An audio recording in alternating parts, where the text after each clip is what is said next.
My girlfriend snapped during an argument about her spending, "You're just jealous because I earn more than you." I said, "You're right, I'm jealous." Then I showed her my hidden bank account. The balance shifted her perspective. I'm Jake, 28, male, and I should have seen this coming when Elise started tracking our restaurant bills to ensure I paid my fair share, despite her earning twice my salary. We'd been together 2 years, living together for 8 months in her upscale city apartment. The setup seemed logical at first. She owned the place, and I paid her $800 monthly rent, well below market rates. She never missed a chance to remind me how generous she was. "You'd pay double for a studio around here," she'd say whenever we bickered about anything. Elise, 29, worked in medical device sales, pulling in about $120,000 plus bonuses. I earned $55,000 as a supply chain analyst for a mid-sized freight company, not flashy but reliable. She knew my salary because she'd insisted on seeing my pay stubs before we moved in together, claiming she needed to evaluate the financial risk. That should have been the first warning, but I was too smitten to notice. Her spending started small, designer handbags here and there. Then it snowballed. 400 dinners, weekend getaways to Napa, a new Tesla Model 3. All while whining she was strapped by mid-month. "Credit cards are basically free if you pay the minimum," she'd joke. Meanwhile, she'd give me grief for buying store-brand coffee. Last Tuesday, it all exploded. She'd just spent $3,200 on a high-end wellness retreat in Tulum for her and her sister. I made the error of suggesting she ease up on spending since she'd been stressing about her visa bill. "Are you serious?" She laughed, incredulous. "You're giving me financial advice? You earn less than my quarterly bonus. You're just jealous because I make more than you." "You're right," I said, voice steady. "I'm jealous." She looked triumphant. "At least you can admit it. Focus on your own career instead of tracking my money." That's when I opened my phone and logged into my other account. The one I'd never mentioned. The one with $267,000 sitting in index funds and ETFs. See, Elise didn't know my grandfather owned a few rental properties. Nothing grand, just 3 units bought in the 80s. When he died 5 years ago, he left them to me. I sold 2 and kept 1 as a rental. After taxes and setting aside funds for management, I'd netted about $180,000 from the sales. The rental brought in $2,100 monthly after expenses. I'd lived frugally for years, investing every spare dollar. Her face cycled through a dozen emotions as she stared at the screen. "What? What is this?"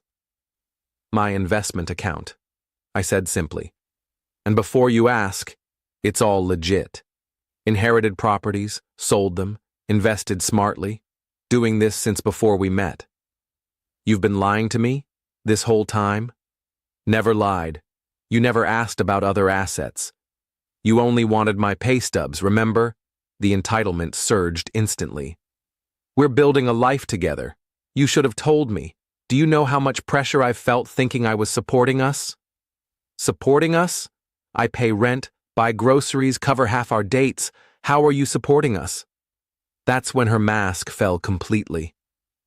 "I've been funding your lifestyle, this apartment, our trips, everything. And you've been sitting on $250,000? Your trips, that I paid my share for. And I pay you rent for a room, not half your mortgage. There's a difference."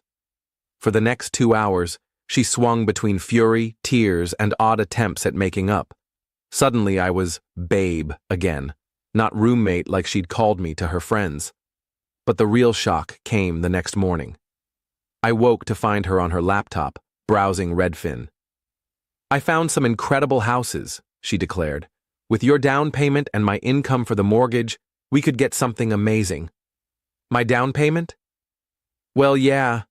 I can't break my Tesla lease, but this is perfect. We can upgrade. I'm thinking at least 3,000 square feet. Good schools for the future." I just stared. "Elise, we're not buying a house together." "Why are you so selfish? This is what couples do. They combine resources." Like you combined resources when you made me pay rent while telling everyone I was mooching? That struck a nerve. I never said that. Your sister asked me at Christmas if I'd found a better job yet because Elise can't support you forever. Guess where she got that idea? Update 1. Things escalated predictably. After the house talk, Elise went full charm offensive. Suddenly, the perfect girlfriend.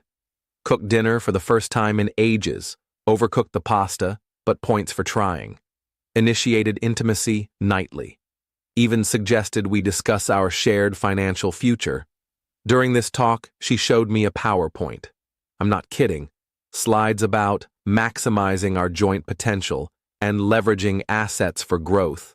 She'd calculated how much I'd save on taxes by claiming deductions for our future house. See, it makes sense, she said, flipping through slides about interest rates. With your savings and my income, we're a power couple. Why fight this? Because 3 days ago you called me jealous and broke? I was stressed. My job's intense. I didn't mean it. Then came the guilt trips. Her mom called, odd, since we'd met maybe twice, saying how thrilled she was that Elise found someone stable. Her best friend texted, asking if I'd help Elise pick an engagement ring since she's too shy to mention it. She was running a full campaign. The breaking point came yesterday. I came home to find Elise with a financial planner in my living room rifling through my mail. What the hell? Babe, perfect timing. This is Connor from Capital Advisors. I thought we should get expert advice on merging our finances. Connor looked uneasy. Elise said you were delayed but approved this meeting. I approved nothing. You need to leave. Elise tried to smooth it over. Don't be rude. Connor came all this way. Connor can bill you. Get out of my home. After Connor practically bolted, Elise lost it. Your home? I own this place. And I pay rent, making me a tenant with rights. Going through my mail is a federal offense, by the way. You're being absurd. I'm trying to help us. No, you're helping yourself to my money. Pack your things. We're done. Excuse me? We're done. You've got no respect for boundaries for me or for federal law. I'm out by month's end, per our rental agreement. Until then, I'm in the second bedroom. Touch my mail again, and I'm calling the police. She laughed. Actually laughed. You're dumping me because I want to plan our future? Good luck finding someone who'll deal with your trust issues. And good luck finding a place this nice for $800. Already signed a lease. Turns out, with great credit and assets, landlords love you. Her confidence flipped to panic. You? You found a place already? When? Last week, while you were in Tulum, spending 3 months of my rent on yoga and smoothies. That's when the real Elise emerged, the one her colleagues probably see when someone snags her deal. You spiteful jerk. You've been planning this while sleeping in my bed? The bed I've been paying to sleep in? That one? She threw a mug at the wall, missed me by a mile but made a mess. You think you're so clever with your secret money? You're nothing.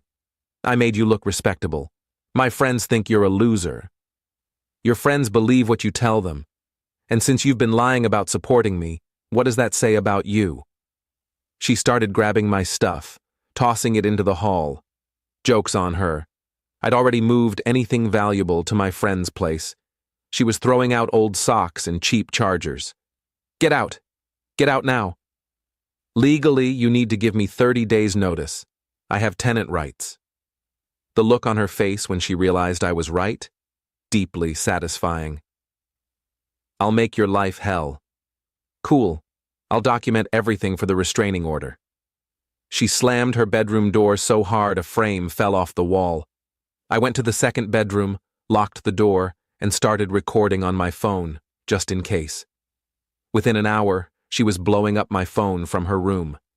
82 texts, from "I'm sorry" to "You're a pathetic loser" to "We can fix this" to "I'll sue you for emotional distress." Then came the PayPal requests. $400 for emotional damage, $800 for last month's rent, $50 for utility overages, $3,200 for half the Tulum retreat since we're a couple. I screenshot everything and declined them all. Around midnight, I heard her on the phone, sobbing about how I'd financially abused her by hiding assets. The delusion was unreal. Update 2.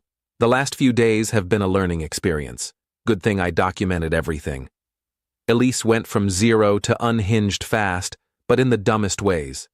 First, she tried changing the locks. Came home to find my key didn't work. The locksmith was still there, and I showed him my lease agreement and ID. He looked at Elise and said, "Ma'am, you can't lock out a legal tenant.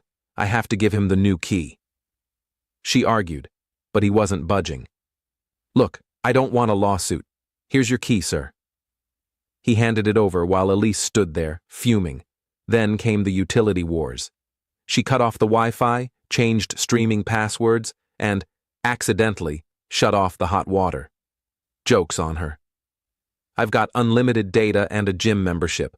Cold showers weren't fun, but I documented it all and filed a complaint with the tenant board. But here's where she really messed up. Remember Connor, the financial planner? Elise gave him my personal info, social security number and all, from the mail she rifled through.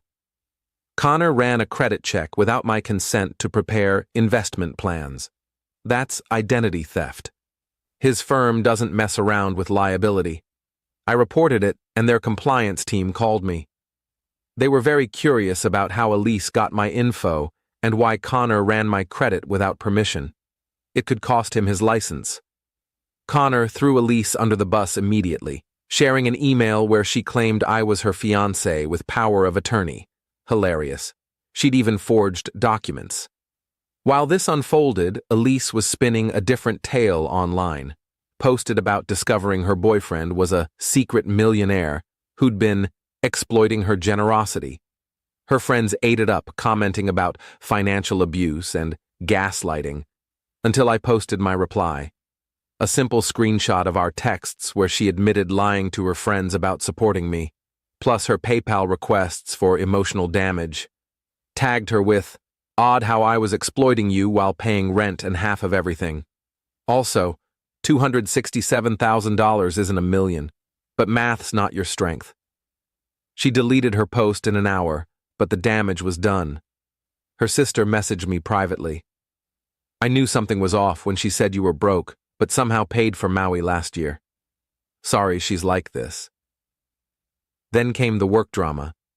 Elise thought she was clever, calling my employer to say I was unstable and hiding potentially shady assets. She didn't know my boss's sister is a tenant lawyer. Boss called me in, we laughed about it, and she gave me her sister's card. "Sounds like you'll need this. Also, take a few days off to handle your move. Paid." The tenant lawyer was thrilled with my evidence. She changed locks, cut utilities, and there's a paper trail. This is gold. We can sue for constructive eviction, harassment, and emotional distress. Plus, the identity theft, criminal charges I didn't want to go all out, just wanted out.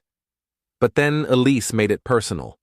She called my mom, my sweet 62-year-old mom who lives 3 states away, clueless about this drama, saying I was dangerous and manipulative, and she should check on me because I might hurt myself. Mom called me in tears, terrified. It took an hour to calm her down and explain. That's when I decided, full consequences. Filed a police report for identity theft, requested a restraining order with all my documentation. Had the lawyer send a demand letter for damages from the illegal eviction attempts. Reported her to her company's HR for using work resources to harass me. She'd been calling from her work phone. But the best part? That rental property I kept, generating $2,100 monthly? It's in a college town 2 hours away. Fully furnished, 3 bedrooms, ideal for young professionals. Guess who just signed a lease for $2,400 a month and moves in next week? Yup, Connor, the financial planner. He reached out after getting fired, desperate for a place after his firm blacklisted him. Felt bad for him. Elise screwed him over too. Gave him a slight rent discount in exchange for testifying about the identity theft if needed. Elise found out when she tried to apologize to Connor and get him to lie about the credit check. He told her he was moving into my rental and blocked her. Her meltdown was legendary. 67 missed calls in 3 hours. Voicemails from screaming to sobbing to threatening to expose me. Expose what? That I own property and don't tolerate nonsense? Oh no, my reputation. Final update. Moved out yesterday. The last 2 weeks were enlightening. The identity theft charges are proceeding. The DA's office is particularly interested because forging power of attorney documents is a felony. Elise's lawyer told her to stop contacting me. Did she? Of course not. She tried one last play, showing up at my work with a box of my stuff, mostly junk I'd left behind, crying about how sorry she was. Security didn't let her in. Boss had preemptively banned her, so she stood outside for 2 hours. My co-worker Sam recorded it from the window. She put on a full show, tears, wailing, even dropped to her knees. Then, when no one came out, she stood up, calm as anything, and made a call. Sam caught her saying, "He's not coming out." "Yeah, I'll try his mom again." That confirmed I'd made the right call. The restraining order was granted. She's barred from coming within 500 feet of me, my work, or my new place. The judge was particularly interested in the 67 calls and the mom harassment. Her employer wasn't as lenient as mine. Using work phones for personal harassment violated their policies. They didn't fire her but demoted her from senior sales to junior. Lost her company car and about $30,000 in commission potential. The constructive eviction lawsuit is ongoing, but her lawyer already wants to settle. With clear evidence, they're nervous. We're looking at about $15,000 in damages, ironically close to what she spent on luxury goods last year. Here's the kicker. Without my rent money and with legal fees piling up, she had to break her apartment lease. Early termination fee was 2 months' rent, $6,400. She's now living with her sister in the suburbs, a 45-minute commute to work. No more strolling to hip cafes or hosting cocktail nights to flaunt her place. Her sister, the one who messaged me, reached out last week. She's trying to sell her Tesla in bags. Says it's for legal fees, but I think she's realizing she can't afford her lifestyle. Mom and Dad won't help. They're mortified about the arrest. Thanks for the evidence, by the way. We've been telling her about her spending for years. My new place is great. 2-bedroom apartment in a quiet complex. Rents $1,600, utilities included. Set up my home office and invested the money I was saving on her place. That $800 a month for 8 months? Straight into ETFs. Started therapy to figure out why I ignored so many red flags. Turns out, when someone makes you split the bill to the penny on a first date, you should pay attention. The rental property's thriving. Connor's a great tenant. Even fixed a leaky faucet himself. Sent me a photo of him barbecuing on the back porch with a thumbs up. Guy's bouncing back fast. Already landed a job at a bank. Elise's last attempt at contact was through her lawyer, wanting to mediate to avoid criminal charges. My lawyer's response: "No. And here's a bill for making me read this." Her social media's private now, but mutual friends say she's posting quotes about surviving financial abuse and overcoming toxic relationships.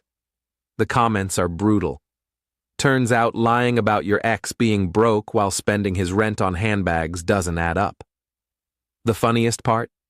She's telling people I trapped her by hiding my wealth. Like, girl, your spending was reckless when you thought I was broke. My money wasn't the issue. Lessons learned. When someone shows they're materialistic and entitled, believe them. Document everything. Tenant rights are strong if you know them.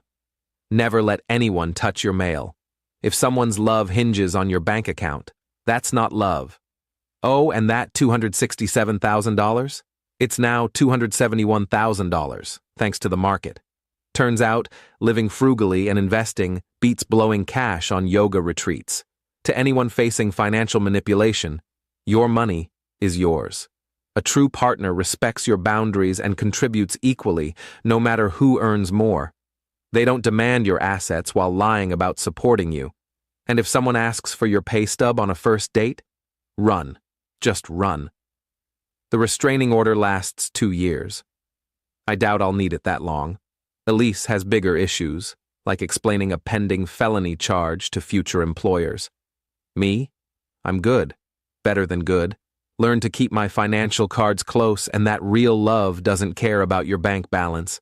But it definitely cares if you lie about it. Peace out. Going hiking next weekend with that camper van I bought last month. Yeah, I bought a camper van. Because I can.